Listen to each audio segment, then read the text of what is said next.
Hare Krishna, welcome back. This is part two of the Bond of Love interview series hosted by ISKCON of North America's Vaishnavi Ministry. Welcome to Her Grace Sravaniya Devi Dasi. We had a very moving first part conversation, so this is the second part to it. So, if I may start off, Prabhu, what are some of the things that you're grateful to Srila Prabhupada for? Oh, okay. I'm really, really grateful for Srila Prabhupada facing the inconvenience and uncertainty with courage in coming to a foreign place to come and save us. Abhaya means fearless, and he went out of his way to travel and teach us. And I take this personally because it was just very personal. I see Prabhupada as a Superman. All right. He's translating in the early morning, giving class, morning walk, correspondence, then evening class every day, every day. I mean, if I try to do what he did even one day, I need a day or two off to recover my strength, He's just amazing. And this was in his 70s, right? Right. And he was a walking encyclopedia. I mean, he supported every one of his assertions with quotes from Vedic Shastra. I mean, amazing. His guidance was and always will remain infallible. So we have a bhakti support team. We have Super Soul on the inside and Superman on the outside, Srila Prabhupada in his books, right? So that's what I'm grateful for. The Bhakti support team. Wonderful. In the earlier conversation, you spoke about how Srila Prabhupada would lovingly refer to his disciples as my boys and girls, and these boys and girls, and uh, how did Srila Prabhupada give protection to Vaishnavis? His female He disciples. did that. Let me tell you, I've got a good story for you. The mere fact that women were allowed to reside as brahmacharinis in the ashram, this annoyed Srila Prabhupada's godbrothers. They were of the opinion that this should not be so. But Prabhupada didn't pay any attention to them. He was promoting Krishna consciousness according to time, place, and circumstances. And New York City was not Bengal. So we women had our own section in the ashram where we stayed separately. And everything went on nicely in the early 70s until one sannyasi who had stayed for some time in India tried to change it by making the women chant morning japa in a separate room from the men in the temple room. We had to go in a different room. This was his proposition, okay? And that the women shouldn't do artik and women shouldn't do deity worship and all this kind of stuff. Well, Ekayani Dasi, okay, Gopal Krishna's wife, she wrote to Srila Prabhupada informing him of this unnecessary discrimination, and Prabhupada was disturbed. He strongly disapproved of this, and in December 1972, he wrote back. I found the letter online. So here's his response. Prabhupada wrote, "My dear Ekayani, please accept my blessings. I beg to acknowledge receipt of your letter dated November 1st, 1972, and I have noted the contents with great concern. I do not know why these inventions are going on. That is our only business, to invent something new program. We have already got our Vaishnav standard. That is sufficient for Madhvacharya, Ramanujacharya, sufficient for Lord Chaitanya, 6 Goswamis, Bhaktivedanta Thakur, for my Guru Maharaj, Bhaktisiddhanta Saraswati, for me, for all big saints and acharyas in our line. Why it shall be inadequate for my disciples, so that they must manufacture something? That is not possible." Prabhupada, in other places, he made the note that Americans, you change things. You Americans, you just change things. Yeah, he's right. That's what was happening. He said, who has introduced these things? That women cannot have chanting japa in the temple. They cannot perform the arti and so many things. If they become agitated, then let the brahmacharis go to the forest. I have never introduced these things. If brahmacharis cannot remain in the presence of women in the temple, then they may go to the forest, not remaining in New York City, because New York City, there are so many women. So how they can avoid seeing?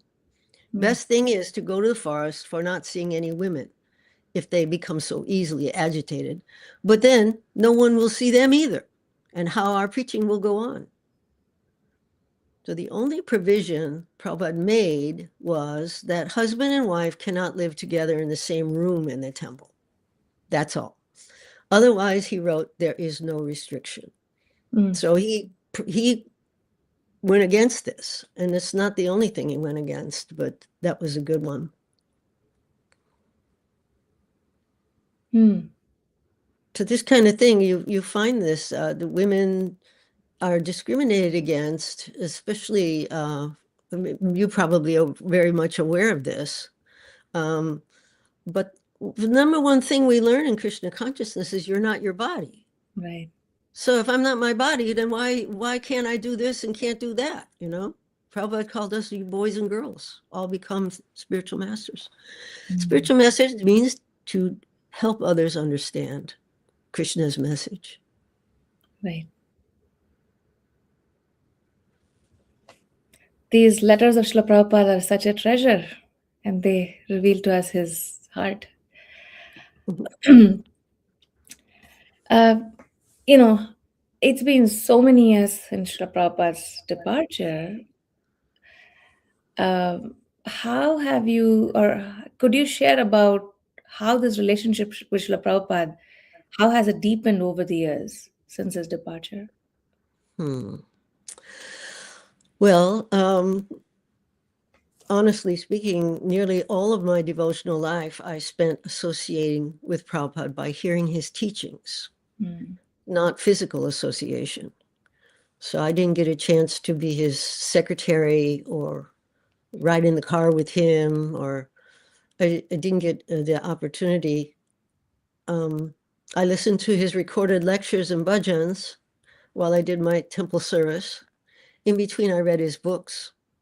And by following his instructions, more and more is being revealed to me.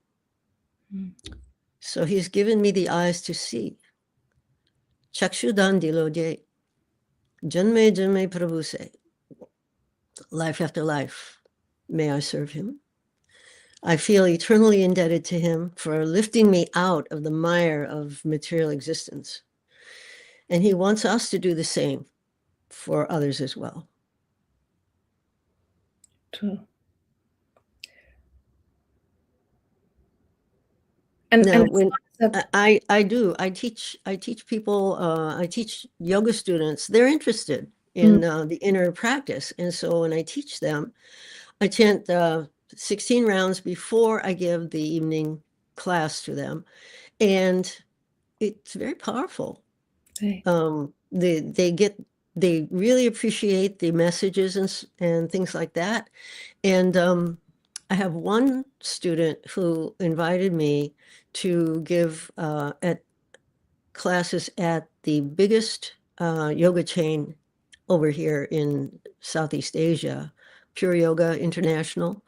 So I felt it was like a dream come true. I was very lucky to be able to do that a few times. I gave a few courses. And when I gave courses, the students would ask me, can you teach us how to chant on beats? You know, and at the end of every class, we would sing Hare Krishna Maha Mantra, you know, we'd do a little bit of kirtan, because they wanted it. Why? I was chanting 16 rounds. That was helpful. I was plugged into the source, you know? Yeah. So it makes a big difference. There's nothing that is as good as chanting. You know, nothing can replace chanting. It's a magic wand. So your bhakti support system and the magic one, we have both. 16 rounds and Maya can't get you. You Mm, know, if you don't chant your 16 rounds, guess what? Maya can get you, you know? Nope, we don't need that. Chant your 16 rounds. It's like medicine. Take your medicine. Here's the prescription. You have to take 16 every day. All right. If you don't do it, you get sick again. right.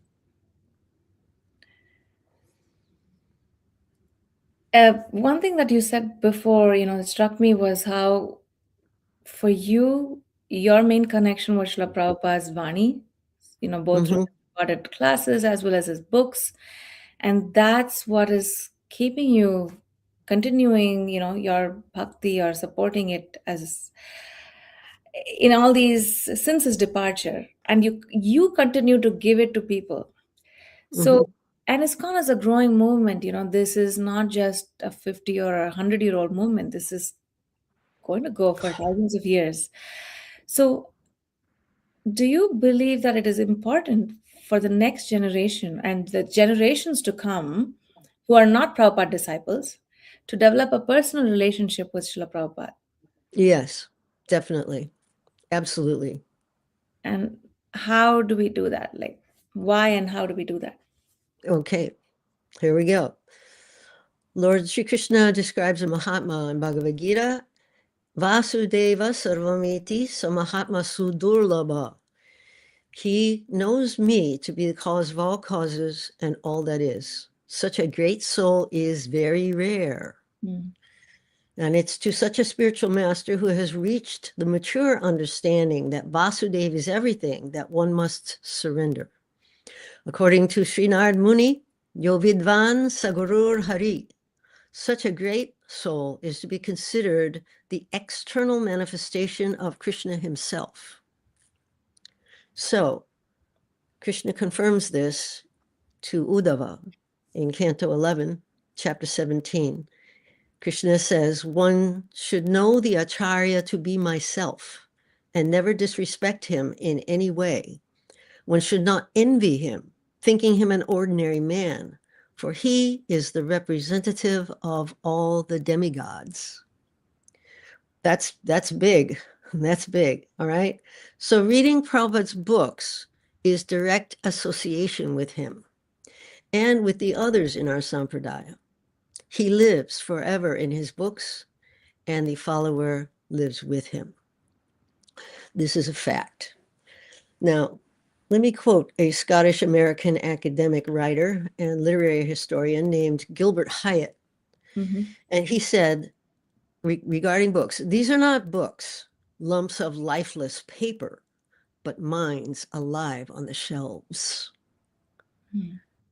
Exactly. Here's another quote from French philosopher, scientist, and mathematician René Descartes. Mm-hmm. And he said, the reading of all good books is like a conversation with the finest minds of past centuries. Mm. Nay, a carefully studied conversation in which they reveal to us none but the best of their thoughts. Mm. This quote emphasizes that reading allows direct intellectual engagement with great thinkers, and in our case, self-realized, pure devotees of Krishna, transcending time and space, to gain knowledge from their authorized teachings. So by reading Srila Prabhupada's books, I came to understand life on all its levels more and more, not just the physical reality, but the subtle reality. Mm. Okay. Now, the point is that personal association with Prabhupada, and for that matter, all previous acharyas, is actually possible by reading his original books. Mm. I'm not for this posthumously edited books, because when I compare the verses, they're not the same. They don't mean the same thing. So this respectful interaction of reading the original books is what association of pure devotees really means. The association of pure devotees is by reading. Okay. And you know what? If you read it out loud, it's like reading it silently 3 times. So you'll be better able to remember it if you read it out loud. Okay. Okay. Now, I don't mean loud. I mean just, Sure. speak it. Yeah. Time and space are no longer a problem. You can be with our Guru Maharaj simply by opening one of his books. Highly recommended. Now, Mark Twain said, "He who does not read is no better than he who cannot read." Okay. Now, I know this is not very popular now because everybody's watching videos and things like that, TikTok and whatever, but reading is different because it makes you think, you visualize, you comprehend, you put together things. Yeah. So this is really important. Yeah. I think reading Prabhupada's books can never be overstated, the importance of reading it. It's personal association with him, really. Yeah. Okay. Thank you. You become like those with whom you associate. It's true. Right. Okay, now, can I say something about chanting? Yes. Chanting japa. There's no substitute for chanting the holy name. Chanting at least 16 rounds of Maha Mantra daily is the key for opening the exit door of the prison house of the material world. Now, our real life is outside in the spiritual world with Krishna. But the Guru hands me the key, but if I don't put it in the lock, turn it, open the door, and leave, if I don't chant my 16 rounds, in other words, having the key is not enough. Right. It's not enough to join the Bhakti club. It's not enough to get on the Bhakti bus. Yoga is religion for one person. I have to do it myself. This is called abhyasa. Okay? And an initiated devotee promises to chant 16 rounds minimum every day and follow the 4 regulative principles. That's vairagya. And this is what sincerity looks like. So a sincere devotee chants 16 rounds every day. Nobody checks on you. We don't check on people to see if they chant all 16. It's the honor system, Right. which only works with honorable people who keep their promises, right? Huh? So practicing bhakti yoga is a spiritual science. It's not a belief, it's a science. And by chanting and reading regularly over time, Krishna reveals himself to the devotee. And one day, the ecstatic symptoms that Lord Chaitanya Mahaprabhu describes in his Shikshastika will manifest in your mind and body. There is no doubt. Okay. It's my 2 cents. Thank you. That's the guarantee that we're receiving. I like the imagery of being locked up and the key, the key being the Did- Mahamantra. I have written a book about tarot. I'm someone who does tarot and teaches tarot to others. And there's a card called the Hierophant. The Hierophant card, where it shows it looks like a priest with a special hat, and he has a danda in his hand, and it has 3 sticks on it. He has 2 disciples at the bottom, and the keys are right in the front. So he's giving the keys to his students, right? And I say, man, this is just like what Srila Prabhupada did for us, And so I put together a book, which is also available, Pathway Through the Forest.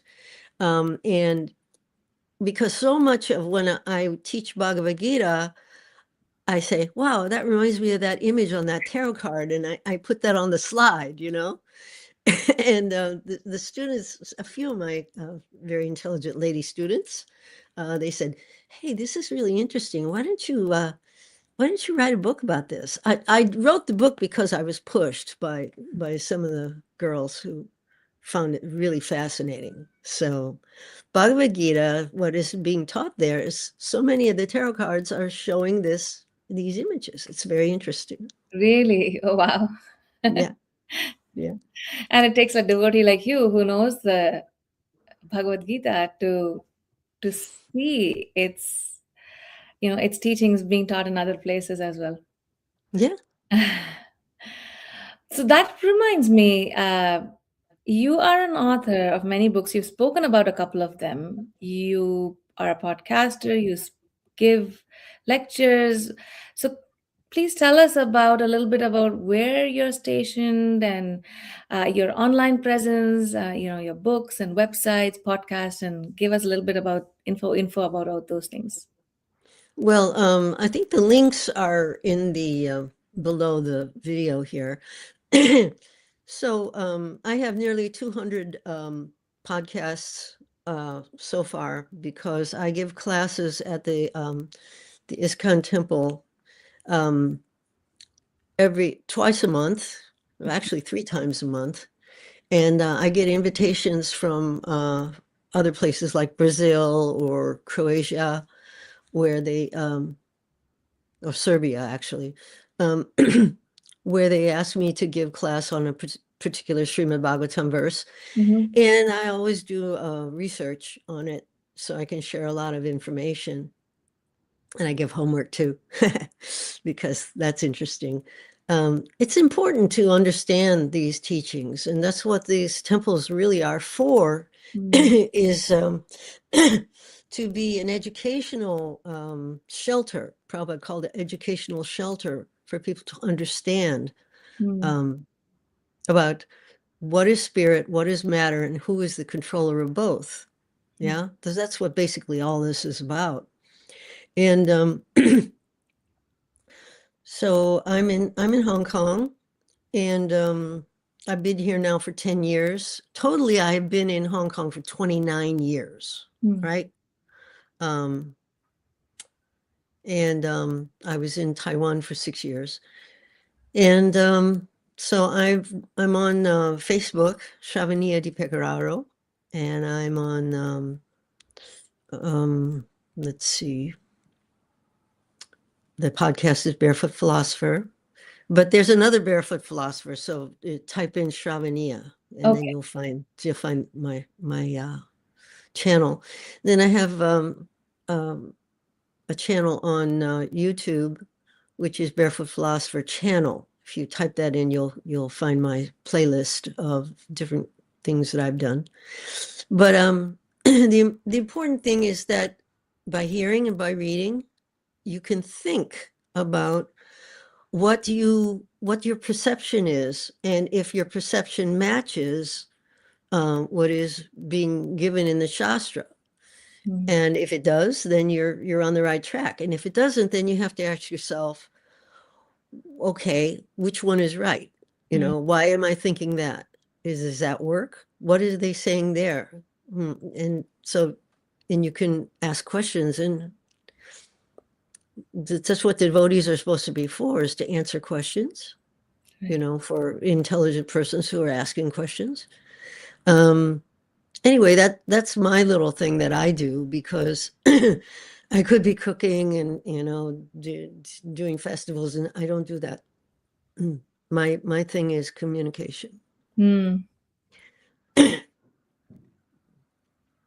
Thank you for sharing. Like, as you said, I think you said it came in your reading it. You were a teacher and a speaker.